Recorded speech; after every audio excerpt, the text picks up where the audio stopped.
Yoga classes. This is Priyanka Khilesh Dikshit और I hope कि आप अपने अपने घरों में सभी लोग सुरक्षित होंगे। ओके, सो आज हम पढ़ने जा रहे हैं Newton's third law of motion. Before starting this video I just wanted to tell you that कि मेरी वीडियोस को जो है एंड तक जरूर देखिए, क्योंकि हर एक वीडियो के बाद जो है मैं एक मोटिवेशनल कोट जो मैं अपनी लाइफ में फॉलो करती हूँ, फील करती हूँ, मैं हर एक वीडियो के बाद एंड में जरूर देती हूँ। सो प्लीज मेरी वीडियोस को एंड तक देखिए और जो मेरे चैनल पर नए हैं प्लीज सब्सक्राइब माय चैनल। तो चलिए स्टार्ट करते हैं Newton's third law of motion. Okay, तो सपोज कर लीजिए कि मेरे पास एक वॉल है, ठीक है, मेरे पास एक वॉल है, एक आदमी जो है वो इस वॉल को क्या कर रहा है, अपने हैंड से पुश कर रहा है, ठीक है। आदमी जो है वॉल को, ये वॉल जो है स्टेबल है, उसको क्या कर रहा है, पुश कर रहा है अपने हैंड से। तो क्या होगा, ये जो मैन है ये एफ फोर्स जो है इस डायरेक्शन में वॉल को दे रहा है, लेकिन क्योंकि वॉल जो है स्टेबल है, लेकिन हमें क्या, जो हम वॉल को पुश कर रहे हैं सेम अमाउंट ऑफ वॉल भी जो है हमें फोर्स देगी इस डायरेक्शन में, जिसको हम फील कर सकते हैं, ठीक है।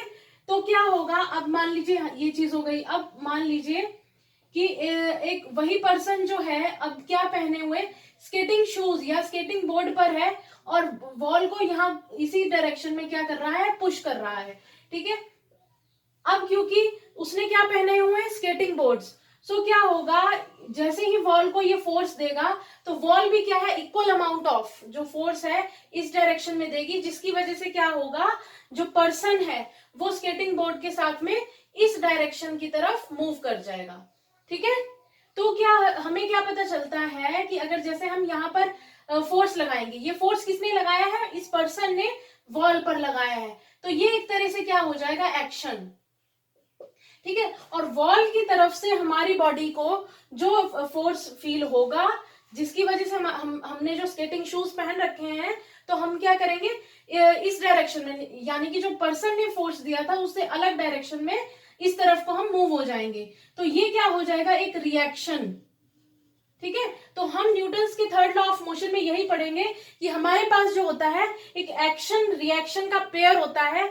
जितना अमाउंट ऑफ फोर्स जो है एक ऑब्जेक्ट दूसरी ऑब्जेक्ट को देती है, सेम अमाउंट ऑफ फोर्स जो है दूसरी ऑब्जेक्ट फर्स्ट ऑब्जेक्ट को एज अ रिएक्शन जो है वो देती है, बट दोनों का जो फोर्स है उनकी डायरेक्शन क्या होगी, अपोजिट होगी, ठीक है।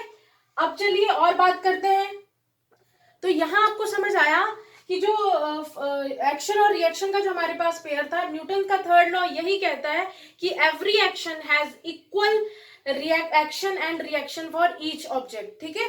तो हमारा न्यूटन का जो थर्ड लॉ है वो यही बात कह रहा है कि every object has an equal and opposite reaction. But ये रिएक्शन क्या होगा, ये रिएक्शन और एक्शन का जो डायरेक्शन है ये आपस में एक दूसरे से अपोजिट होगा। ये कैसे होता है, ये और हम डिटेल में कर लेते हैं। अब देखिए एक दूसरी एग्जांपल ले रहे हैं हम, ये हमारी गन है और ये हमारे पास जो है बुलेट है, ठीक है। ये जो हमारी गन है ये बुलेट पर क्या करेगी, इस डायरेक्शन में फोर्स लगाएगी। इस डायरेक्शन में फोर्स लगाने की वजह से क्या होगा, ये बुलेट जो है आगे की डायरेक्शन में हिट कर जाएगी।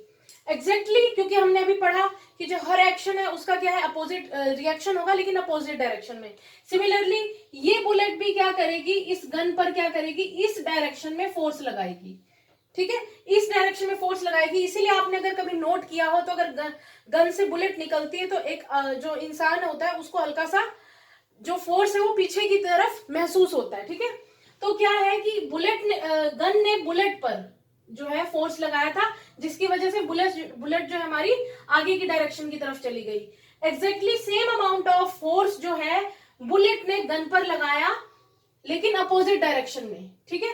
अब यहाँ पर हम बात करेंगे कि सेम अमाउंट ऑफ जो फोर्स है, आपको याद रखना है कि जो मैग्नीट्यूड होगा फोर्स का, जो दोनों ऑब्जेक्ट एक दूसरे पे लगाएंगी वो इक्वल होगा। यानी कि सपोज कर लेते हैं कि ये जो फोर्स था ये एफ था और ये वाला फोर्स जो था, जो बुलेट गन पे लगा रही है, एफ डैश था। तो मेरे कहने का मतलब है कि दोनों का जो मैग्नीट्यूड होगा वो क्या होगा, इक्वल होगा, लेकिन इन दोनों की जो डायरेक्शन होगी और जिस ऑब्जेक्ट पर लगा रहे हैं वो दोनों की डिफरेंट होगी, ठीक है। ये मेरे कहने का मतलब, और क्योंकि हमारा जो फोर्स है वो मैग्नीट्यूड इक्वल आ गया, ठीक है। अगर आप ये कहोगे, आपके माइंड में एक क्वेश्चन अराइज हो रहा होगा कि अगर फोर्स इक्वल है तो फिर जितनी दूर बुलेट गई उतनी दूर तो फिर गन को भी पीछे जाना चाहिए था, है ना। ऑब्वियसली ये क्वेश्चन अराइज होगा कि भाई हमने जैसे ही हिट किया बुलेट को तो बुलेट तो बहुत आगे भाग गई और जो हमारा गन है वो तो थोड़ी ही दूर डिस्प्लेस हुई। तो इसमें हम बात करेंगे कि हमने सिर्फ इस चीज को कंसीडर करना है और इस चीज को ध्यान रखिएगा कि फोर्स का जो अमाउंट है वो इक्वल है, ठीक है।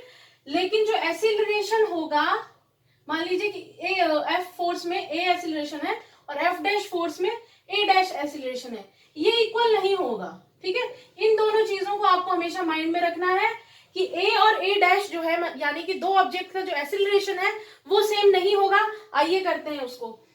आपने सेकंड लॉ ऑफ मोशन में पढ़ा था हमने न्यूमेरिकली कि F is equal to M A होता है, ठीक है। अब यहां से अगर हम निकालना चाहें कि A क्या होगा तो A हो जाएगा हमारा F अपॉन एम, ठीक है। यहां से आपको क्या पता चलेगा, F अपॉन एम।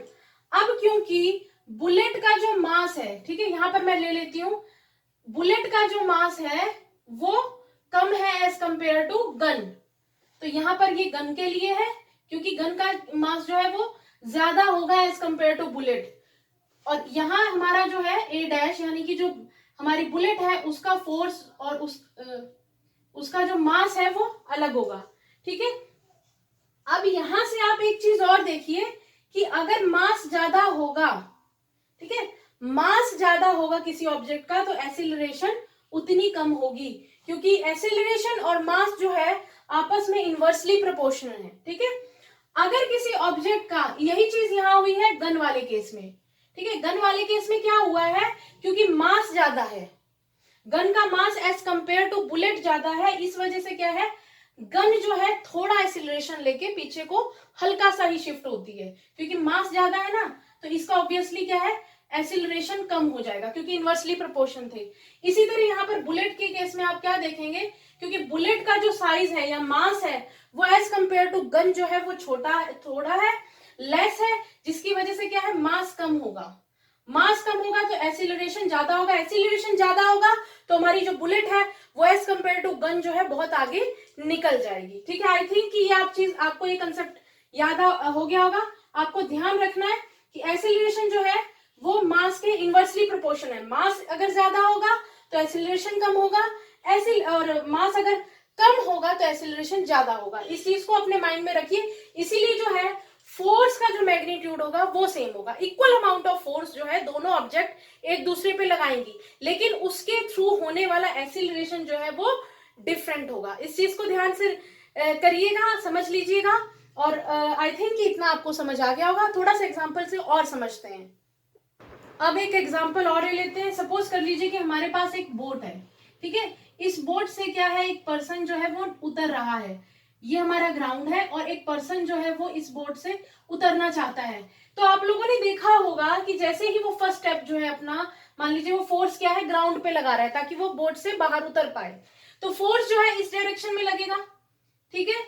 एग्जैक्टली क्या होगा, जितना फोर्स वो अपने फर्स्ट पैर से या जो फर्स्ट स्टेप है उससे लगाएगा अर्थ की सरफेस पे, सेम एग्जैक्टली उसी मैग्नीट्यूड का फोर्स जो है बोट पे लगेगा, ठीक है। सेम अमाउंट का जो फोर्स है वो बोट पे लगेगा। इसलिए आपने ध्यान दिया होगा जैसे ही हम पहला स्टेप जो है अपना आगे बढ़ाते हैं, सेम अमाउंट में ही उतना फोर्स पीछे लगता है और बोट जो होती है उतरते हुए थोड़ा सा पीछे डिस्प्लेस हो जाती होगी। आप लोगों ने ध्यान दिया होगा, वो इसी चीज की वजह से, क्योंकि न्यूटन का जो थर्ड लॉ है वो ये कहता है कि every action has equal and opposite reaction and the reactions and actions are in opposite direction. Okay, ये आई थिंक आप लोगों को समझ आ गया होगा। अब ऐसे ही सपोज कर लेते हैं कि हमारी एक बॉल जो है वो अर्थ के सरफेस पे रखी हुई है। ये बॉल जो है अर्थ के सरफेस पे क्या फोर्स लगा रही है, ठीक है। इक्वल अमाउंट ऑफ फोर्स जो है अर्थ की सरफेस इस बॉल पे फोर्स लगाएगी, ठीक है। ये फोर्स जो है इक्वल अमाउंट में होगा, लेकिन क्या होगा, अपोजिट डायरेक्शंस में होगा। आई थिंक ये आपको क्लियर हो गया होगा। अब कुछ प्रॉपर्टीज कर लेते हैं। अब तक हमने जो भी पढ़ा उसको एक समेशन कर लेते हैं। अब ये कुछ प्रॉपर्टीज जो है वो पढ़ लेते हैं, जो अभी तक हमने पढ़ा उसको एक समेशन कर लेते हैं, ठीक है। तो हमारे पास जो फर्स्ट प्रॉपर्टी है वो क्या कह रही है, every action has an equal and opposite reaction, ठीक है। ये तो हमने अभी बार बार बोला है, ये वही चीज हो गई। Second point, the magnitude of forces are equal, जो भी मैग्नीट्यूड लगेगा अगर मैं वॉल पर अपना क्या है मुक्का मार रही हूँ, तो ये जो मैं फोर्स इस वॉल पे लगाऊंगी, सेम अमाउंट ऑफ फोर्स जो है मेरे हैंड पर भी मुझे फील होगा, ठीक है। तो जो फोर्सेस का मैग्नीट्यूड होगा वो इक्वल होगा। Third point, the force applied will be on different objects. अब जो फोर्स लग रहा है वो डिफरेंट डिफरेंट ऑब्जेक्ट पे होगा, क्योंकि मैंने अगर वॉल पर किया तो ये फोर्स मैं वॉल को दे रही थी। अब मुझे वॉल से भी फोर्स मुझे फील होगा, तभी मुझे यहाँ पेन लगेगा, ठीक है। तो जो फोर्सेस हैं वो क्या होगा, डिफरेंट डिफरेंट ऑब्जेक्ट्स पे होगा। तो अब हम क्या कर लेते हैं, अब हम करते हैं हमारे Newton third law of motion की स्टेटमेंट देख लेते हैं। तो अब देखते हैं हमारी स्टेटमेंट जो है Newton third law of motion की, वो ये कहती है if object A exerts a force of F A on object B, then simultaneously object B exerts a force of Fb on object A of same magnitude but opposite in direction। जो अभी तक हमने पढ़ा वही इस statement में लिखा है कि अगर ऑब्जेक्ट ए जो है एफ ए फोर्स जो है ऑब्जेक्ट बी पे लगाएगी, तो सिमिलरली ऑब्जेक्ट बी भी एफ बी फोर्स जो है ऑब्जेक्ट ए पर लगाएगा, जिसका मैग्नीट्यूड सेम होगा बट डायरेक्शंस दोनों की अपोजिट होंगी। आप अगर आपके एग्जाम में आता है कि आपको थर्ड लॉ ऑफ मोशन की स्टेटमेंट लिखनी है, तो आप ये स्टेटमेंट लिखेंगे। हर जगह वो स्टेटमेंट दी हुई, every action has an equal and opposite reaction. वो एक क्या है कि अगर आपसे कोई थॉरली ऐसे पूछता है तो वो दे, लेकिन अगर आपको एग्जाम में लिखने के लिए आता है तो एग्जैक्ट जो स्टेटमेंट है थर्ड लॉ ऑफ मोशन की वो ये है, ठीक है। तो आई थिंक कि आपको जो है Newton third law of motion जो है वो क्लियर हो गया होगा। और अगर आपको वीडियो पसंद आई है तो प्लीज वीडियो को लाइक करिए, चैनल को सब्सक्राइब करिए, and thank you for watching this video. और आज का हमारा जो मोटिवेशनल कोट ये है कि if you want then work for it. अगर आप चाहते हैं अपनी लाइफ में कुछ, तो उसके लिए काम करिए, बिना काम करे आपको कुछ भी नहीं मिलेगा, ठीक है। If you want, so please go and work for it. Thank you for watching my video, thank you so much.